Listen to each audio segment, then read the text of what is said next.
Nah, berikutnya kita akan belajar sendi-sendi yang terdapat pada ekstremitas superior ya. Kita mulai pada sendi di bagian yang membentuk sendi di eh,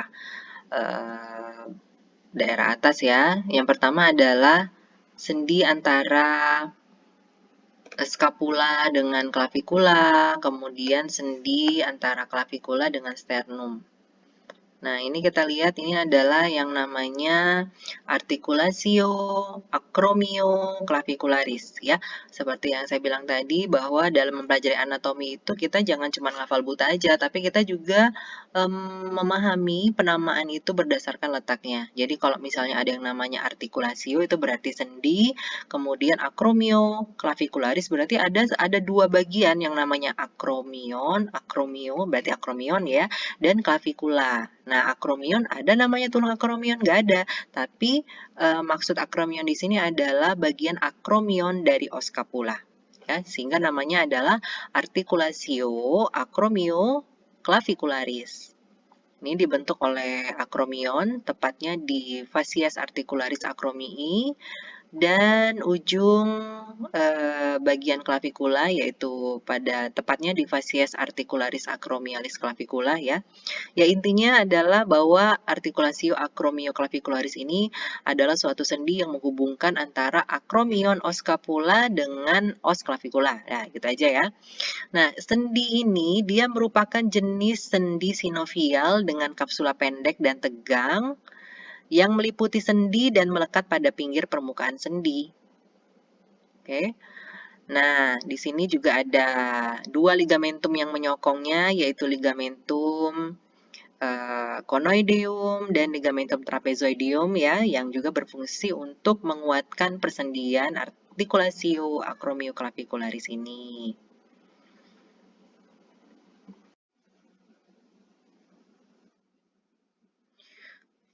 Nah, selain dari articulatio acromioclavicularis tadi, di bagian atas kita juga menemukan articulatio sternoclavicularis. Ya. Nah, ini ada istilah articulatio sternoclavicularis, berarti ada dua tulang yang dihubungkan oleh sendi ini. Tulang apa saja? Ingat-ingat namanya, articulatio sternoclavicularis. Berarti antara tulang sternum dengan tulang clavikula ini ya. Namanya tadi apa? Articulatio sternoclavicularis. Oke. Jadi kalau ditanya artikulasio sternoclavicularis adalah sendi yang menghubungkan antara osternum dengan clavikula.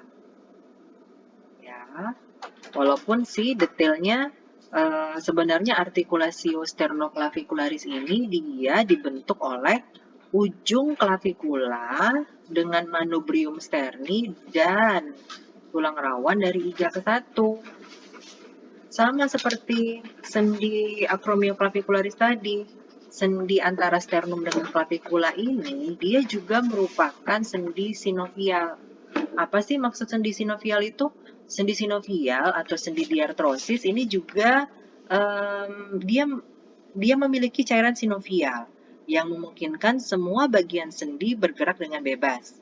Nah, biasanya memang ini adalah persendian yang paling umum pada tubuh manusia.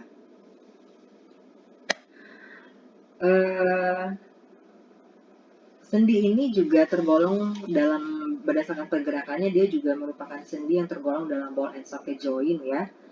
Ketiga tulang ini disatukan oleh kapsul fibrosa yang menyelimuti sendi dan melekat pada pinggir permukaan sendi. Nah, ini kemudian ada beberapa ligamen yang menyokongnya agar lebih kuat ya, yaitu ligamentum costoclavicularis. Kemudian ada juga ligamentum interclavicularis yang membantu menguatkan dari sendi sternoclavicularis.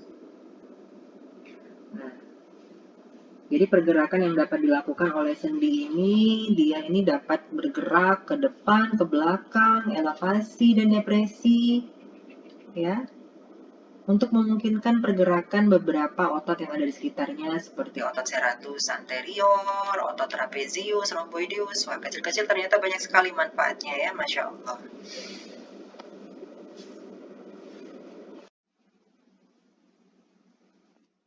Nah, yang berikutnya lagi adalah sendi bahu. Sendi bahu atau glenohumeral joint, kita lihat. Ini adalah sendi yang membentuk sendi bahu. Sendinya besar, bebas bergerak, bersumbu 3, tipenya ball and socket joint.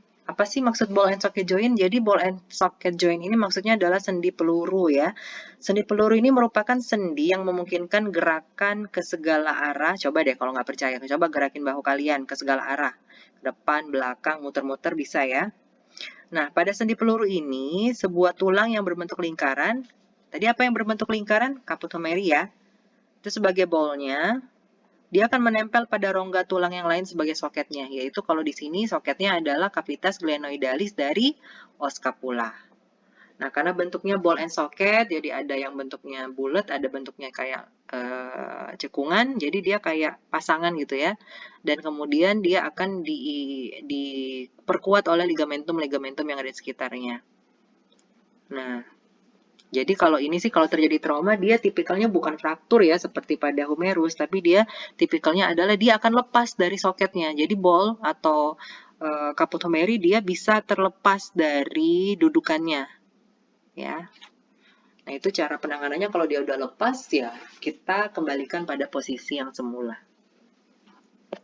Nah, kita kembali lagi ke sendi bahu ini, dia tadi tipenya adalah tipe ball and socket joint ya, atau nama lainnya lagi adalah articulatio globoidea, di mana persendian antara kaput humeri dan cavitas glenoidalis scapula. Jadi kalau ditanya articulatio humeri atau sendi bahu atau nama lainnya adalah articulatio glenohumeral ya, karena gleno dari kata-kata cavitas glenoidalis dari os scapula dan humeral adalah diambil dari os humerus itu sendiri. Singkatnya namanya adalah articulatio humeri, ya, sendi bahu.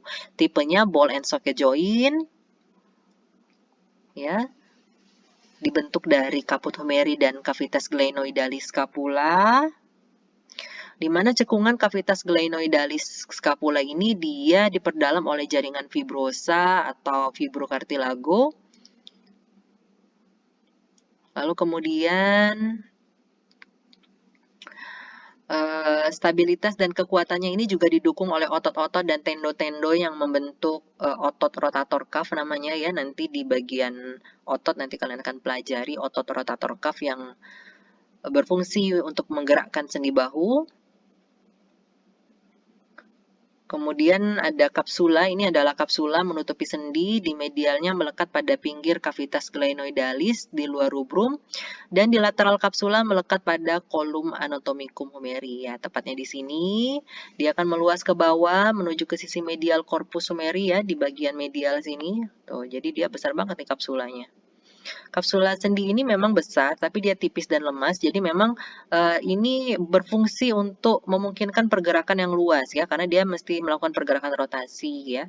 Kapsula sendi ini juga diperkuat oleh lembaran fibrosa yang berasal dari tendon otot rotator cuff seperti musculus subscapularis, supraspinatus, infraspinatus, dan musculus teres minor. Ya, nanti belajar di bagian otot ekstremitas superior ya. Nah, beberapa gerakan yang dapat dilakukan nanti silakan baca ya. Jadi misalnya saya ambil contoh gerakan fleksi, itu akan dilakukan oleh beberapa otot rotator cuff dan juga dibantu oleh otot deltoideus yang ada pada humerus dan ya. Oke. Ini namanya sendi bahu. Baik, berikutnya adalah sendi siku ya, pada daerah brachium, antara brachium dan antebrachi kita dapat menemukan ada yang namanya sendi siku atau kita sebut juga dengan elbow joint, namanya elbow joint, sendi siku nih, namanya sendi siku nih. Ya, sendi siku dia dibentuk oleh 3 tulang, yaitu bagian distal dari os humerus dan juga bagian proksimal dari os radius dan os ulna. Namanya articulatio cubiti atau elbow joint. Tuh. Jadi di sini ada 3 sendi yang membentuk elbow joint. Oke. Yang pertama adalah kita lihat artikulasio humero-ulnaris. Jadi antara trochlea humeri dengan incisura semilunaris. Ya, di bagian belakang sifat sendinya ginglimus atau sendi engsel. Sendi engsel ini adalah sendi yang memungkinkan terjadinya pergerakan satu arah aja. Jadi biasanya hanya bisa diluruskan atau ditekuk. Ya, ini terdapat pada sendi siku dan sendi lutut. Kemudian ada humero radialis antara capitulum humeri dengan fovea capitulum radii ini. Kemudian satu lagi artikulasio radioulnaris. Jadi yang membentuk sendi siku itu ada 3, hubungan antara os humerus dengan radius, hubungan antara humerus dengan os ulna, kemudian hubungan antara keduanya sendiri. Namanya artikulasio radioulnaris proximal, yaitu antara circumferentia articularis radii dan incisura radialis ulna. Ini sifat persendian antara radius dan ulna ini bersifat pivot joint. Nah, pivot joint ini adalah merupakan sendi yang memungkinkan kita melakukan gerakan rotasi. Contohnya kita melakukan gerakan pronasi dan supinasi ya, membalikkan tangan gitu ya. Itu adalah sendi antara radius dan ulna. Nah, permukaan dari artikulasi kubiti ini dia ditutupi oleh kartilago hialin. Ini ada tulang rawan hialin namanya. Oke. Dan tentunya dia juga disokong oleh beberapa ligamentum ya, seperti ligamentum anular. Ada ligamentum anular di sini, kemudian ada ligamentum radial kolateral ya, untuk memperkuat dari pergerakan dari sendi siku. Nah, artikulasi kubiti ini dia dapat melakukan gerakan fleksi ekstensi, silakan boleh dicoba sendiri ya, fleksi ekstensi dari sendi siku, dan juga gerakan pronasi dan supinasi oleh gerakan antara sendi radioulnaris.